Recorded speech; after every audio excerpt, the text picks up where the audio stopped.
Reka nongere mbasuze mbifurize kugira igitondo cyiza cyo ku itariki ya 12 ukwezi kwa gatatu 2026 mu dukurikije mu bice bitandukanye mu Rwanda hanze y'igihugu cy'u Rwanda.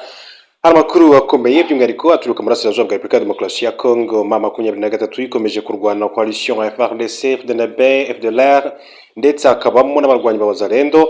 Ubwo no kuvuga ngo FDLR ni umutwe w'iterabwoba usanzwe urwanya ubutegetsi bw'igihugu cy'u Rwanda. Mu minsi mike yatambutse twabagejeho inkuru y'urupfu rwa Lieutenant Colonel Wiringoma yarasanzwe umuvugizi wa Mama 23 mu rwego rwa gisirikare. Ariko kandi hari andi makuru avuga yuko hari igitero cyabaye ku munsi w'ejo mu rukerera.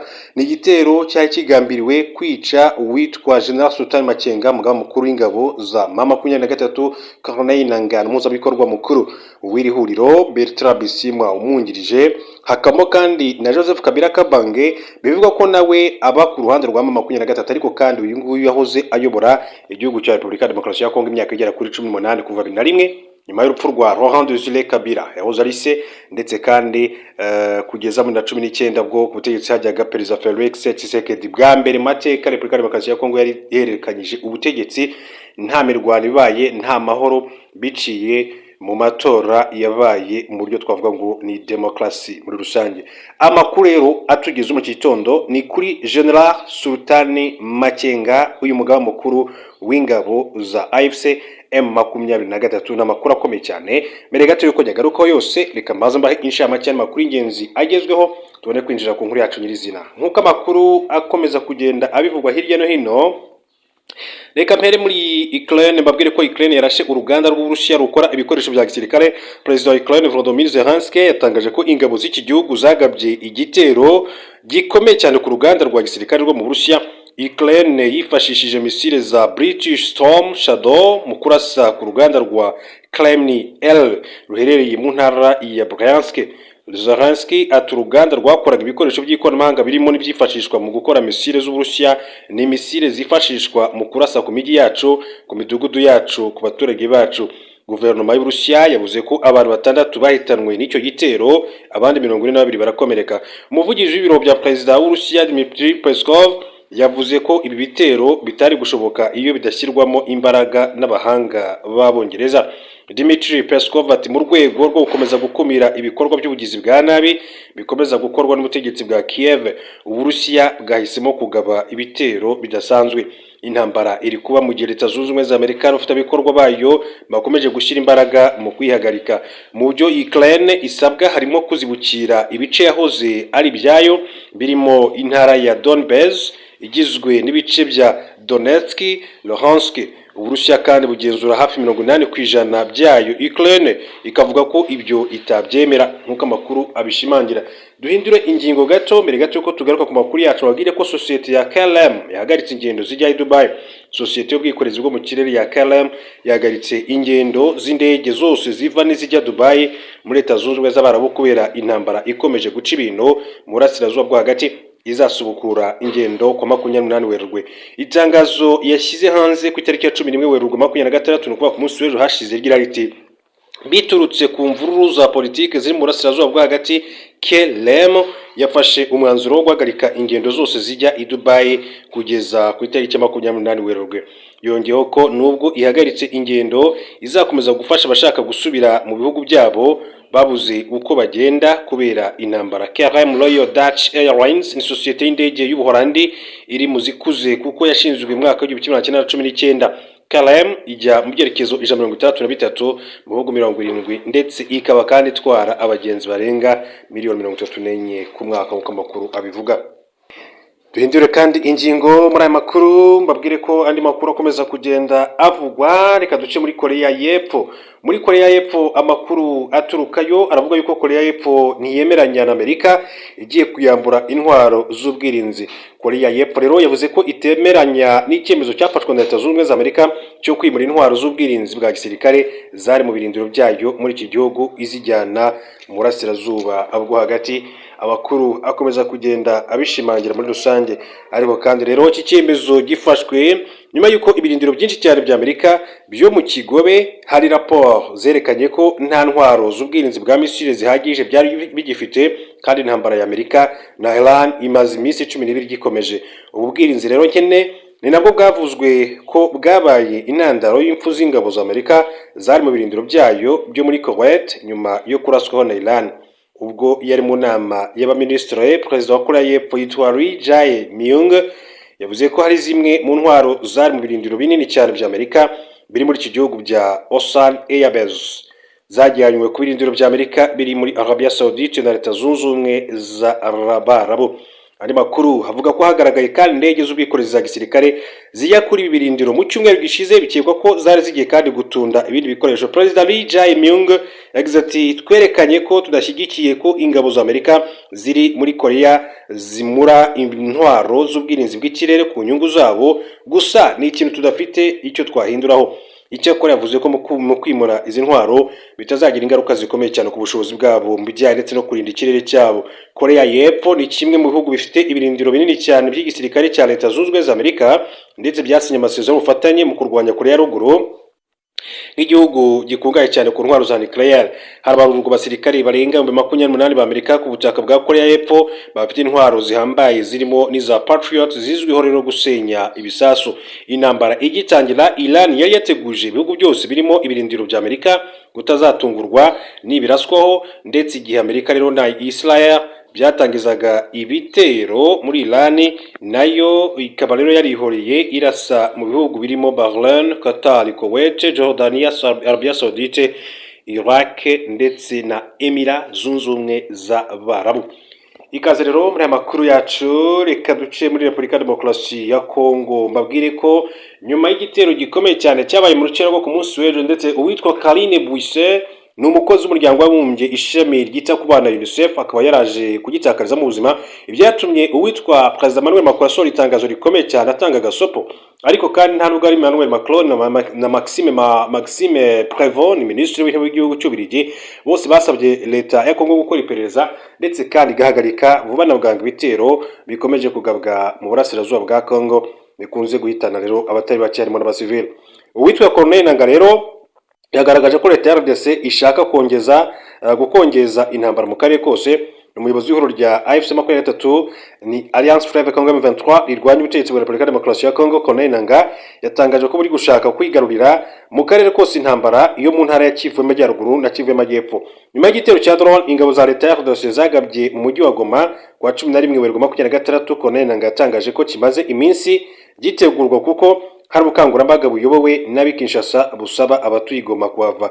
Yagize ati rero ubukangurambaga bwateguje igitero cya vuba cy'ihuriro ry'ingabo za leta ya FARDC, FDLR, Wazalendo, FDNB n'abacanshuro ku mujyi wa Goma. Ubutumwa busaba abaturage rero kuva muri uyu mujyi, ati bakwirakwijwe ku mbuga z'abantu bose ati bo hafi ya leta ya Tshisekedi kugira ngo umuryango mpuzamahanga wumve ko abaturage bari gushirira i Goma.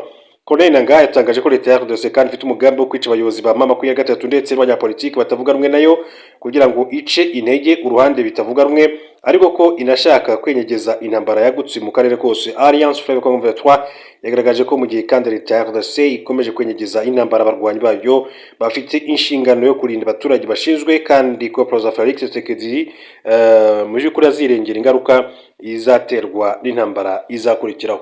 Mbibutsa ko bivugwa ko mu gitero cyabaye muri Rubaya cyaje kugwamo uwitwa Lieutenant Colonel Wiringoma, umuvugizi wa M23, ndetse binavuga ko yamaze gushyingurwa mu mashyamba yo muri ako gace bitewe n'uko bumva bari bugarijwe n'ibitero bya hato na hato. Ikindi igitero cya drone cy'abarasho mu buryo bubi cyane ku buryo n'imibiri yabo nyine kwibona yari yahindutse ivu.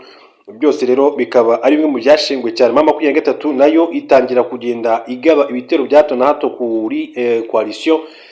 Gusa ikiriho bivuga ko icyo gitero cyari kigambiriwe witwa General Sultan Makenga nyirizina, gusa target cyangwa se ukuvuga ngo bagiye kubarasaho witwa General Sultan Makenga amaze gusa nkaho ava mu nzu bari bakureyemo inama mu rwuri rwa Gahizi, nawe n'umwe mu bayobozi ba M23.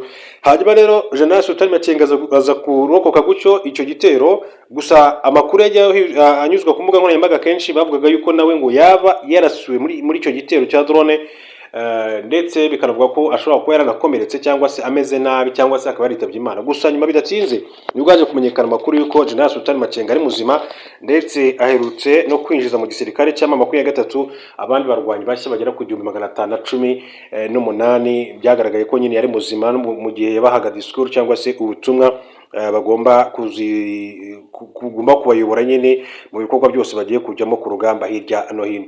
Ku munsi w'ejo nabwo iki gitero bivuga ko cyari kigambiriye kwivugana cyane cyane General Sultan Makenga mugaba mukuru w'ingabo za M23 ndetse n'uwitwa Joseph Kabila Kabangoza uyobora Repubulika ya Demokarasi ya Kongo, kuko ubu nakubwira ko nyuma y'uko avuye ku butegetsi bikavugwa yuko ngo yifatanya n'imitwe ngo y'iterabwoba, ubwo bavuga M23, yaje kugezwa mu rukiko adahari hanyuma aza gukatirwa urwo gupfa. Bivuze ngo Joseph Kabila afashwe igihano cye yahabwa ni cyo kunyongwa, no kwicwa, ariko kandi bitewe n'uko kidakunze gushyirwa mu bikorwa muri Repubulika ya Demokarasi ya Kongo, ubwo nyine byaba ari ugufungwa burundu. Reka rero mpindura ingingo, turaza gukomeza dukurikirana turebe ibitero bya hato na hato bikomeje kugera biga, kuko nta nubwo ari muri Goma gusa, za Masisi hose hari ibitero byinshi cyane. Muri Uvira naho biravuga yuko M23 nayo igeze yongera gusatira ishaka kongera kwigarura kariya gace nyuma yaho leta ya Kongo idakomeje kubahiriza amasezerano.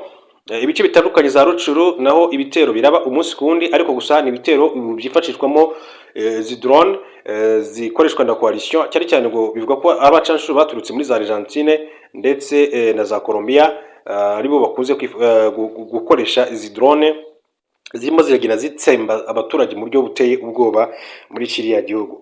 Tugarutse gato mu Rwanda, mbabwire ko mu karere ka Rubavu hari inkuru ivuga yuko hari umusore w'imyaka 20 yarashwe arapfa, abandi barafatwa kubera kurwanya abapolisi. Ni umusore w'imyaka 20 witwaga Kadogo wo mu karere ka Rubavu yarashwe arapfa, abandi barafatwa ubwo bageragezaga rero kurwanya abapolisi bari mu kazi kabo ko kurwanya ibicuruzi butemeye ahazwi buzwi nk'amagendo.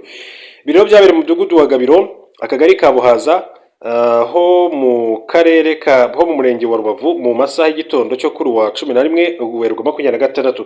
Amakuru dukesha bamwe mu banyamakuru bacu bari muri kariya gace yamenye nuko kubera amayeri mashya y'abatwara amagendo bagenda rero mu dutsiko bafite ababarindiye umutekano bitwaje intwaro gakondo, bituma ishami rya polisi rishinzwe kurwanya magendo naryo rikaza ingamba zo kubafata. Mu gitondo cyo ku itariki ya 11 Werurwe ubwo polisi yari mu bikorwa byo kurwanya magendo, uyu musore witwa Kadogo yashatse gukubita umupolisi, ashaka ndetse no kumwambura imbunda, bituma rero amurasa mu rwego rwo kwitabara ahita apfa. Umuvugizi wa polisi rero mu ntara y'Iburengerazuba CSP Sylvestre Twajamahoro yemereye itangazamakuru ati aya makuru rwose ati niyo, ndetse avuga ko abari kumwe n'uyu musore nabo bamaze gufatwa. Ati ubwo abapolisi bari mu kazi rero ko kurwanya ubucuruzi butemeye bwambukiranya imipaka barwanyijwe n'abaturage baraswamo umwe, abandi barafatwa. Yibukije abaturage bakora ubucuruzi butemeye ko bakwiye rero kubyirinda kuko bitera ibihombo ku gihugu kubera inyerezwa ry'imisoro, ari nayo mpamvu rero ababifatiwemo bahabwa ibihano birimo no gufungwa kuko babanyuranyije n'amategeko. Abafatanywe rero n'uyu musore bafungiye kuri station ya RIB ya Gisenyi. Umurambo warashwe uyu Kadogo nyine birumvikana wahise rero ujyanwa mu bitaro bya Gisenyi gukorerwa isuzuma mbere yuko uza gushyingurwa.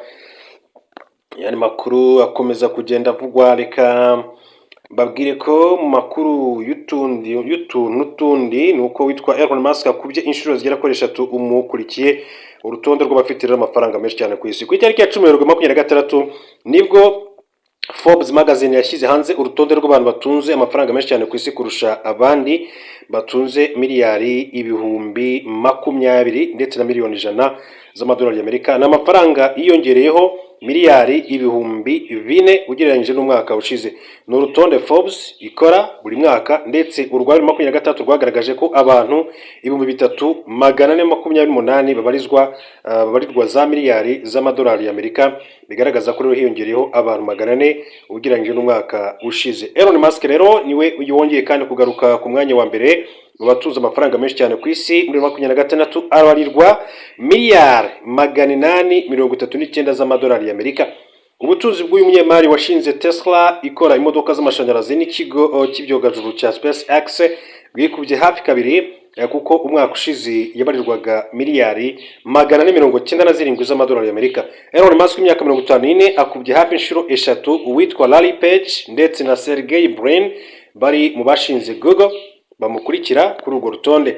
Larry Page rero niwe ukurikira Elon Musk abarirwa miliyari 457 z'amadolari y'Amerika. Uyu mugabo ukomoka muri Leta Zunze Ubumwe za Amerika ari mu bashinze urubuga rwa Google. Uwitwa Sergey Brin niwe rero usangwa ku mwanya wa gatatu nk'utunze amafaranga menshi cyane kurusha abandi ku isi mu mwaka wa 2026, aho abarirwa miliyari 437 z'amadolari y'Amerika.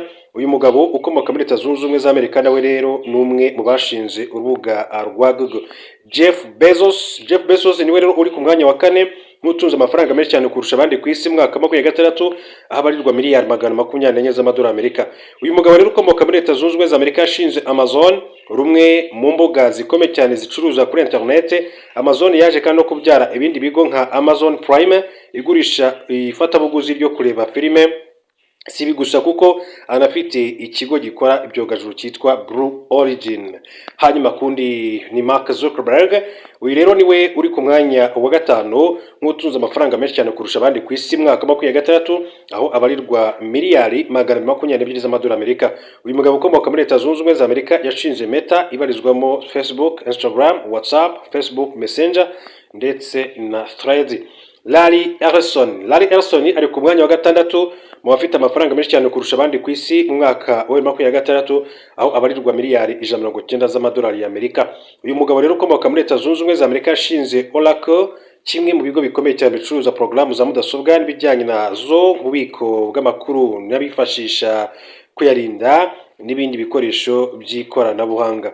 Uwitwa Bernard Arnault ari ku mwanya wa karindwi mu batunze amafaranga menshi cyane kurusha abandi ku isi mu mwaka wa 2026, aho abarirwa miliyari 171 z'amadolari y'Amerika. Uyu mugabo ukomoka mu Faransa, ubutunzi bwe abukomora ku cyitwa LVMH icuruza imyenda y'igiciro cyo hejuru ya Louis Vuitton hamwe na Moet Hennessy icuruza imivinyo y'inzoga. Undi ni witwa Jensen Huang ari ku mwanya wa 8 mu batunze amafaranga menshi cyane kurusha abandi ku isi mu mwaka wa 2026, aho abarirwa miliyari 154 z'amadolari y'Amerika. Uyu mugabo rero ukomoka muri Taiwan ariko ufite ubwenegihugu bwa Leta Zunze Ubumwe za Amerika. Ubutunzi bwe abukomora kuri Nvidia, ni ikigo gikora chip zitandukanye.